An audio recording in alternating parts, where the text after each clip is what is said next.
आज के संस्कृत भागीरथी में हम लोग वैदिक गणित को वैदिक गणित का अध्ययन करेंगे।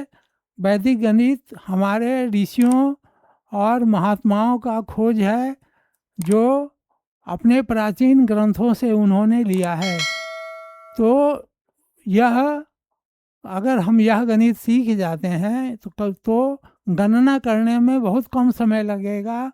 विशेषकर प्रतियोगिता परीक्षाओं में जो भाग लेते हैं छात्र, उनका समय बचेगा और वे ज़्यादा से ज़्यादा सवाल को हल कर सकेंगे। तो वैदिक गणित क्या है?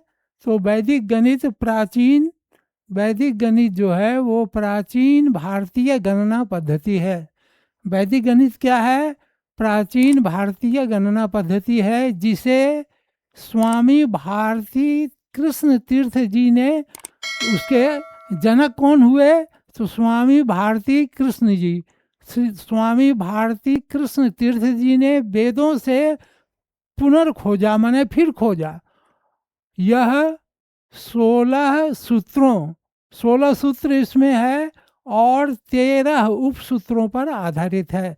तो यह जो है हमारा वैदिक गणित, वह 16 सूत्रों और 13 उपसूत्रों पर आधारित है। यह क्या करता है? जो अंक गणित, बीज गणित और ज्यामिति की जटिल गणनाओं को बहुत तेजी से और मानसिक रूप से हल करने में सहायक है। यह प्रणाली पारंपरिक गणित के तुलना में समय बचाती है। पारंपरिक जो हमारा गणित है, ट्रेडिशनल मैथमेटिक्स, उसके अनुपात में यह समय बचाती है और स्मृति तथा एकाग्रता में सुधार लाती है। वैदिक गणित के प्रमुख पहलू 16 मूल सूत्र हैं। इनमें सूत्रों की संख्या कितनी है? मूल सूत्रों की संख्या 16 है।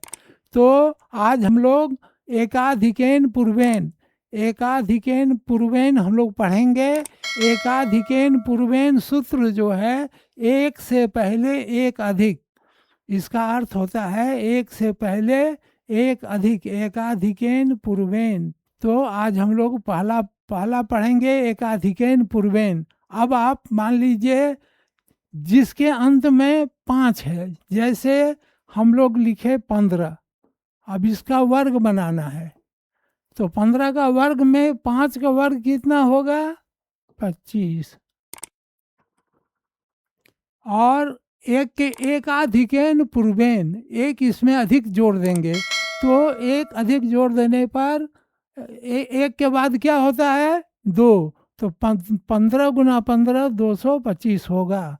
अगर हम 25 का वर्ग निकालेंगे तो ये हो जाएगा हमारा, 5 का वर्ग हो जाएगा 25, और 2 के बाद क्या आता है? 3। 3 में 2 से गुना करेंगे तो हो जाएगा 625। तो 25 का वर्ग कितना हो गया? 625। इसी प्रकार हम लोग 35 का वर्ग निकालेंगे तो 5 का वर्ग कितना हो जाएगा? 25, और 3 के बाद क्या आता है? 4। 4 में 3 से गुना कर देंगे तो कितना हो जाएगा? 12। अब अगर हम 45 का वर्ग निकालेंगे तो 5 का वर्ग हो गया 25, और 4 के बाद क्या आता है? 5। तो 5 में 20। देखिए कितना सरल आपका बन रहा है। अब आप यहाँ 55 का हम वर्ग निकाल लें। 55 का वर्ग निकालेंगे तो 5 का वर्ग आएगा 25, और 5 के बाद क्या आता है? 6। 6 में 5 से गुना करेंगे तो 30 आएगा। 325 इसका वर्ग होगा। अब हम 65 का वर्ग निकालें तो 5 का वर्ग कितना आएगा? 25, और 6 के बाद क्या आता है?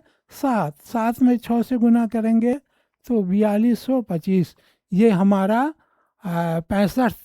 और 65 के बाद हम अगर 75 का निकालेंगे, 75 का स्क्वायर निकालेंगे तो 5 का स्क्वायर कितना हो जाएगा? 25।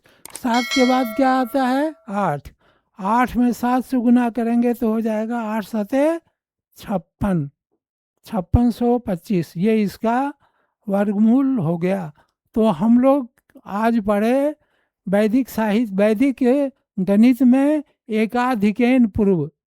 तो एकाधिकेन पूर्व, एक अधिक, पूर्व से एक अधिक, यहाँ देखिए वहाँ एक था तो एक से अधिक हो गया, दो, दो था तो दो में 3 से गुना किए तो 6 हो गया, और यहाँ 3 है, 3 में हम एक अधिक 4 से गुना किए तो 12 आ गया, 4 है, 4 में एक से अधिक 5 आ गया, 20 आ गया, 5 में एक अधिक 6 हो गया तो 30 आ गया, और यहाँ 6 में एक अधिक 7, 7 में 6 से गुना किए 42 हो गया, 7 में एक अधिक 8, 8 में 7 से गुना किए 56 आ गया, और 5 का स्क्वायर 25 हो गया।